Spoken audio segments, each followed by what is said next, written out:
Thank you, Vic. Hello? Hello, is that better?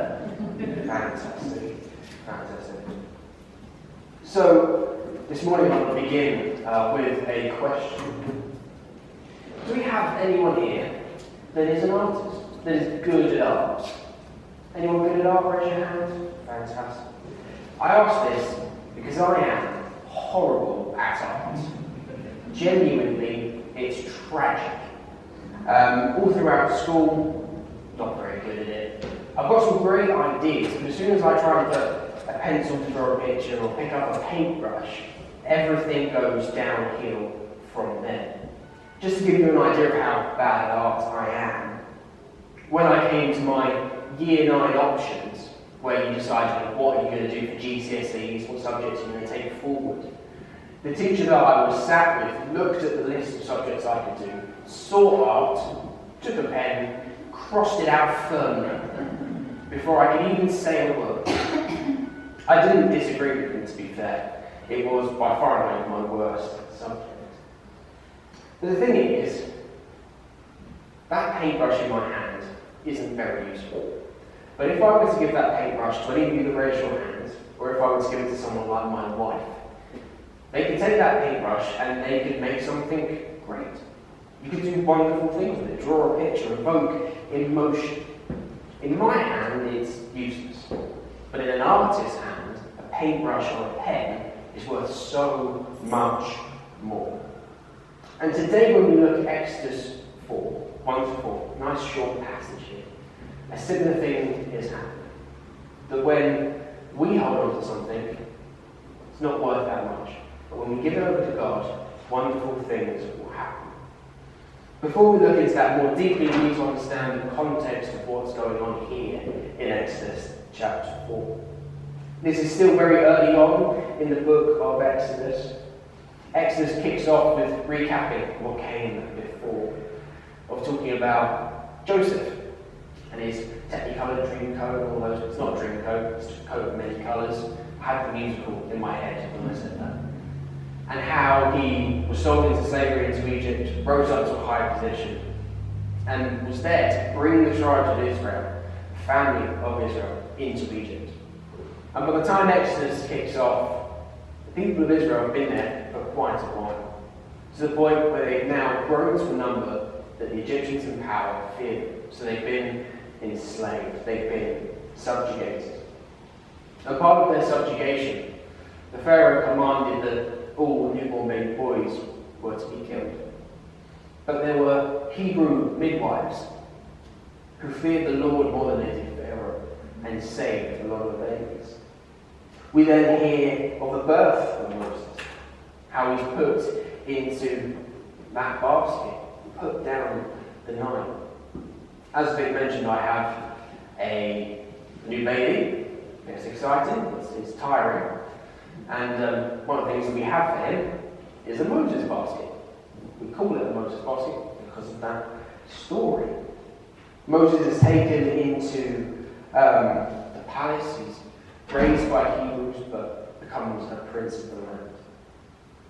When he grows up, he sees an Egyptian guard mistreating a Hebrew slave. Moses kills the guard. The next day, Moses breaks up a fight between two Hebrews and finds out that they know what has happened, that Moses killed the guard. As such, Moses runs off into the wilderness, into a place called Midian, where he fights off some shepherds at a well that were hogging the well, not allowing another flock to feed. He fights them off, allows his flock to feed. And Moses marries one of the daughters of the shepherd. He's married and he has a son. He is then out. He then becomes a shepherd of his family, takes care of the flock. And it is whilst he is shepherding that this passage that we've read comes into play. As Moses is shepherding, he sees a burning bush. I wonder if Moses ever thought, if he had seen that bush and walked away, how different his life would have been. But when he saw the bush, he approached it. And God spoke to him.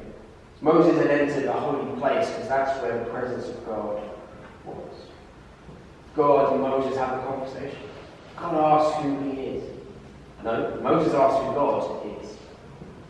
And God tells him exactly who he is, the God of his father and his fathers before him. And God, importantly, gives Moses a command. Did I give God and Moses the right way around there? I think I did. God gave Moses a command. Two names I'm giving them in one. But God gives Moses a command. He gives him the vocation for his life to lead the people of Israel out of slavery. And quite naturally, Moses responds by saying, but who am I? Who am I to have this role? Who am I to do any of these things? God replies, I am who I am. God reminds Moses to focus on who he is and not on who Moses is. A reminder to us that when we're struggling in life, focus on God, not ourselves. And after this has all happened, after Moses is getting ready to go and fulfill this command, he still has doubts. So we ask at the beginning of chapter 4, what do I do if they don't believe me or listen to me and say that the Lord did not appear to me? God responds again with a question. What is that in your hand? And it's a more important question than it seems.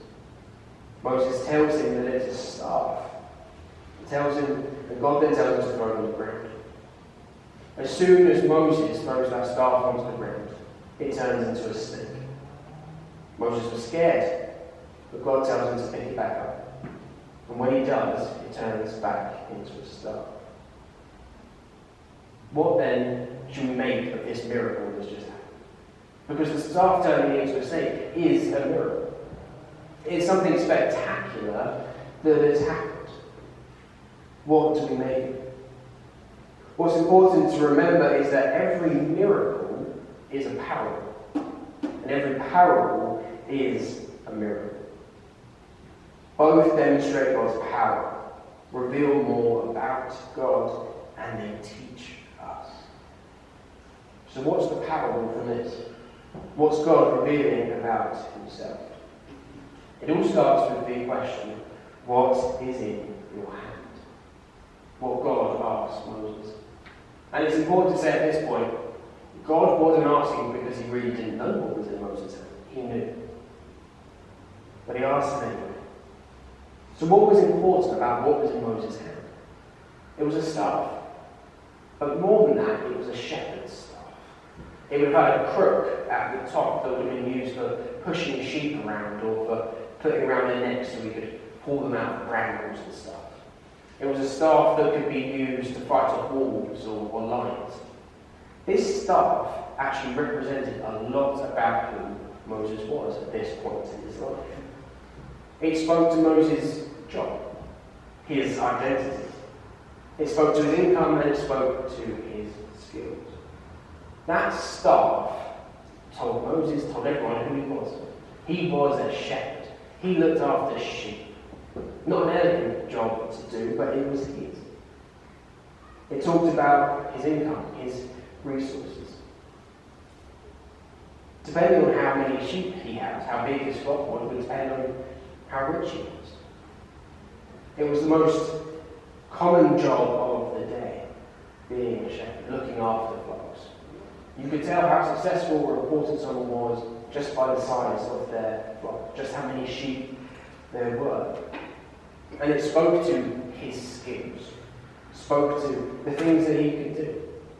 The fact that he had the shepherd's staff means that he was entrusted with the care of the things that matter most.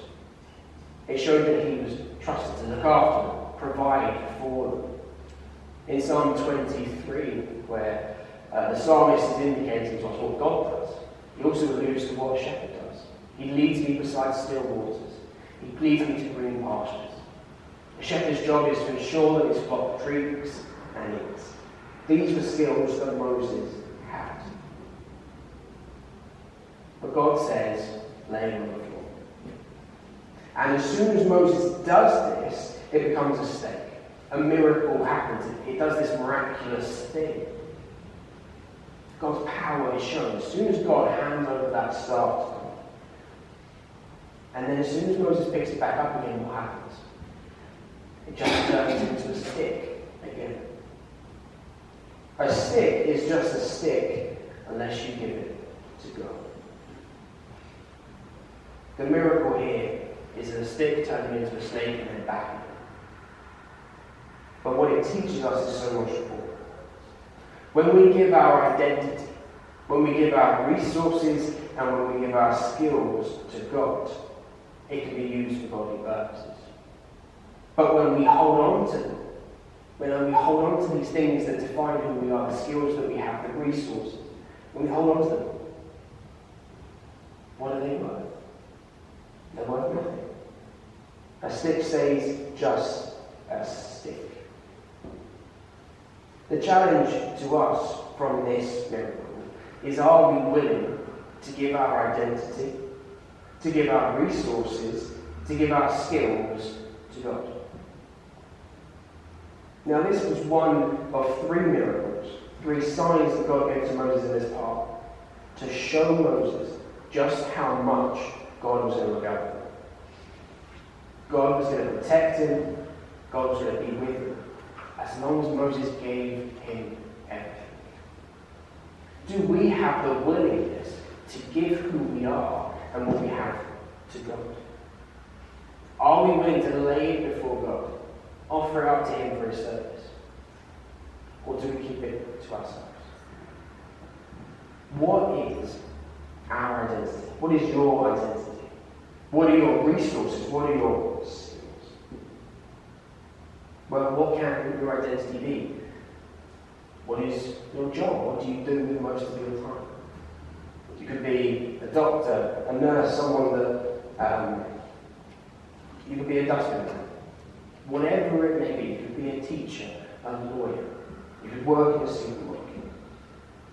The question you have to ask yourself is, how can I use this for God? Why has God put me in this vocation? Why has God put me in this situation? Because he has. God has worked at every single point in your life, even when you don't think that he has. He has. He has made you into the teacher, the lawyer, the doctor, the dustman. He has made you into that person. He's called you to this point in your life. The question we have to ask is, how can I serve God here?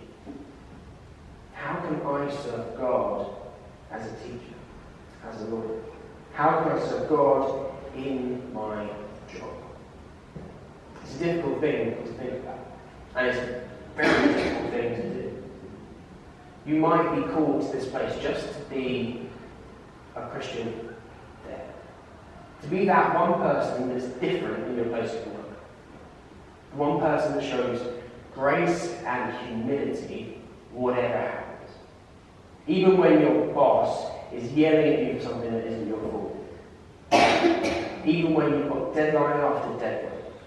Even when you're overworked and underpaid. You're the person that can show grace and love. Are we willing to give our identity, our jobs, to God? What are our resources? In the case of Moses, it talked to his income, his skills, and those kinds of things. And in fact, resources and skills are kind of the same thing. What has God given you to serve him? What are you good at? You might be, some of you raise your hands, good at art. You might be good at sports. You might be good at talking. It's something that a lot of people have. It used to mean that when I was growing up in church, it used to mean that I was one of the last people to leave, because my mother was very good at talking. She's a long way away right now, so I can get what I'm saying. But talking is a skill. Talking it can be a skill. Do we talk just for ourselves, or can we talk for God? Are we good at talking to people? Are we good at getting into conversations? How can we use that for God? You might be good at listening. With my mother being such a good talker, I became quite a good listener. It was natural. You might be good with electrical things. You might be good at gardening. You might be good at so many different things that you at the moment think are things that you can't use to serve God. But in everything that God has given us, the skills and the abilities and the gifts He's given us are all things that we can use to serve God. That we can use to serve others, to serve the church as a whole. For those of you that are artists, have you ever thought doing artwork that glorifies God, that you can share with one another? The skills that you have you thought about teaching other people your skills, serving others? God has made you an incredibly unique individual. Every single part of you is a beautiful, wonderful creation that God has formed Himself. You have your own path. You have your own thoughts. You have your own mind. Out of it all, we have all been blessed by God in so many different ways. Are we willing then to take this wonderful creation that we are and give it to God? It's a hard thing to do, to truly give ourselves over to God. But it's what we're called to do. We're called to take our skills, our resources and our identity and give them over to God.